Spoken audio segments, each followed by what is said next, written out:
Makan minum setelah berjima itu akan mempersempit pintu rezeki. Baik, di sini ada pertanyaan dari Teteh Neng Ima. Katanya, Teteh, kata orang tua zaman dulu, katanya kalau habis junub jangan makan, jangan minum, alangkah baiknya langsung katanya mandi aja. Apakah itu ada hadisnya, Teh? Teteh Neng Ima itu, Teteh Neng Ima masih mending ya, komennya gak boleh makan, gak boleh minum. Itu Teteh baca komentar di VT yang lain, katanya Teteh jangankan makan minum, masak aja katanya gak boleh Teh kalau udah habis junub, kalau belum melakukan mandi besar. Ada yang berkomentar seperti itu ya. Kalau untuk hadisnya ya Teteh Neng Ima, Teteh ini kok apa ya, sampai sekarang tuh belum pernah menemukan ada hadisnya yang menerangkan kalau setelah kita junub harus pada saat itu juga kita harus melakukan mandi besar. Teteh belum pernah menemukan, tapi ya Teteh tidak tahu. Coba nanti kakak Neng Ima menanyakan kepada orang yang lebih paham ilmunya dari Teteh. Cuman setahu Teteh, Teteh tuh belum pernah menemukan ya hadisnya harus pada saat itu juga seperti itu ya.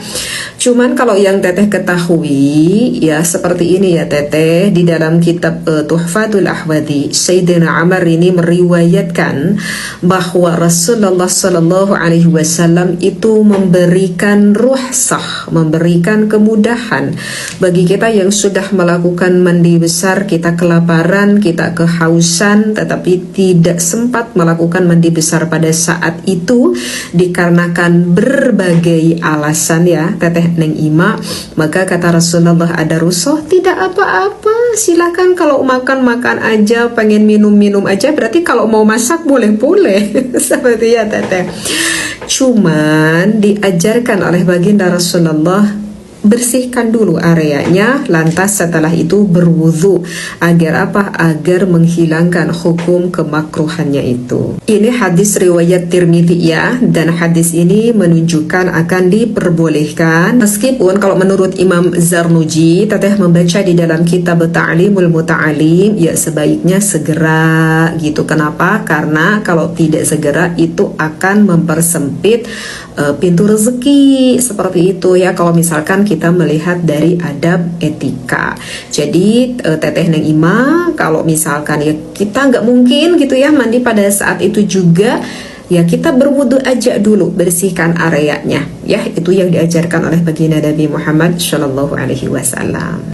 Kalau Teteh mainnya lama enggak, hush, keapeng, kepo amat itu keapeng sama Teteh. Kalau sama Teteh dibongkar di sini ya, takutnya nanti kakak Apeng ngiler loh. Kalau misalkan kakak Apeng ngiler, nanti Teteh nggak bisa tanggung jawab loh Kak Apeng. Maaf ya Kak Apeng, Teteh bercanda. Sini dengerin Kak Apeng, sini dengerin Teteh ya Kak Apeng. Gini loh Kak Apeng, kalau misalkan kita berbicara urusan ibadah suami istri gitu ya kakak Apeng, itu bukan urusan bisa seberapa lamanya gitu ya kakak Apeng. Yang penting ketika ibadah itu adalah bisa berkualitas. Dan bagaimana gitu kakak Apeng ibadah kita itu bisa berkualitas, yaitu sangat berperan sekali terhadap kesehatan tubuh kita. Ya, kalau pengen berkualitas ya harus sehat secara zahir, fisiknya, dan juga secara psikisnya. Karena kalau misalkan kondisi fisik tubuh kita sehat Kak Apeng, nanti kita sendiri loh Kak Apeng yang dapat mengatur ritme. Kan terkadang kita gini ya Kak Apeng, misalkan kata istrinya, suamiku tercinta, sekarang kita sebentar aja yuk, coba lihat jam, sekarang udah jam 12 malam, takutnya nanti subuh kesiangan, kita sekarang sebentar aja ya, yang penting aku bisa tersenyum lega gitu ya. Kata suaminya, siap istriku gitu ya. Tapi terkadang misalkan esok harinya kata suaminya bilang begini, istriku tercinta, lihat sekarang baru jam 9 malam, kita mah sekarang agak lamaan yuk, siapkan ya 3 gaya misalkan.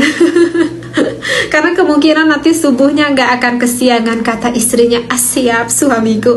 Berarti intinya kakak Apeng, di dalam ibadah itu yang penting kondisi fisik tubuh kitanya sehat, nanti kita sendiri yang dapat mengatur ritme. Makanya ya Kak Apeng, ini kopi Lanang Godek plus madu pinang power gitu ya Kak Apeng. Ini kopi yang sangat membantu sekali biar nanti kakak Apeng semakin bertotalitas gitu ya. Ini sama-sama kandungannya untuk membantu memperlancar pengaliran darah. Jadi kalau semakin lancar, nanti Kak Apeng semakin begini nih. Semakin apa ini coba Kak Apeng? Kalau keputihan teteh, apakah harus mandi wajib dulu untuk berwudu untuk melaksanakan sholatnya? Siap Kak Bunda. Kalau teteh melihat referensi di dalam kitab ini masih bermadzhab Imam Asy-Syafi'i, kullu ma kharaja min dzakarin min rutubati baulin au madhiyin au wadhiyin. Kalau misalkan ada sesuatu yang keluar dari kemaluan bagian depan kita ya, mau itu rutobah itu Kak Bunda keputihan, atau mau air pipis, atau mau madhi atau wadhi, au ma la yu'rafu, ataupun sesuatu yang tidak kita ketahui keluarnya, au yu'rafu, ataupun sesuatu itu yang kita ketahui keluarnya, fahuwa najisun, maka itu hukumnya dinajiskan. Jadi yang najis itu Kak Bunda cukup kita bersihkan saja kemaluan kita ketika keluar air rutubah itu, keputihan itu, maka langsung saja lekas kita berwudu. Artinya Kak Bunda tidak mewajibkan untuk melakukan mandi besar. Bagaimana hukumnya pada bulan Ramadan? Apa harus mandi junubnya sebelum subuh? Kakak Alfira, tidak kewajiban untuk melakukan mandi besarnya sebelum subuh, bahkan setelah adzan subuh pun itu tidak apa-apa, tidak membatalkan kepada puasanya Kakak Alfira. Ya, baik dengan alasan apapun, apakah dikarenakan kita kesiangan ataupun tidak kesiangan Kakak Alfira. Kenapa seperti itu Teh? Karena Kakak Alfira hal itu tidak membatalkan kepada puasa kita. Yang membatalkan kepada puasa kita itu adalah Kakak Alfira jika ketika kita puasa pada bulan Ramadannya memicu dengan syahwatnya kita sendiri sampai mengeluarkan air maninya, maka itu baru batal puasanya. Misalkan pada bulan Ramadan sengaja melihat tontonan apa gitu ya sampai keluar air maninya, maka itu batal puasanya. Atau misalkan melakukan hubungan biologis pada siang harinya, batal puasanya. Adapun kalau misalkan keluar dengan sendirinya tidak memicu syahwatnya, itu tidak batal puasanya. Contoh Kakak Alfira, misalkan kita puasa nih pada bulan Ramadan, kita tertidur. Ketika tidur kita mimpi, bahkan sampai ketika bangun tidur keluar air maninya dengan sendirinya. Nah itu mah tidak membatalkan puasa, kita lakukan saja mandi besar, ya lanjut gitu, nggak batal puasanya. Ini ada nggak Teteh keterangannya? Ada dari salah satu hadis baginda Nabi Muhammad SAW, bahkan baginda Nabi Muhammad pun pernah melakukan hal seperti ini. Jadi an Aisyah wa Ummi Salamah radhiyallahu anhuma, jadi anan Nabi SAW kana yusbihu junuban. Jadi pada saat itu baginda Nabi Muhammad pada bulan Ramadan berada di dalam keadaan junub, yang malam harinya sudah melakukan hubungan min jima'in, punya jima', kemudian thumma yaghtasilu wa yasumu, kemudian Rasulullah melakukan mandi besar dan berpuasa.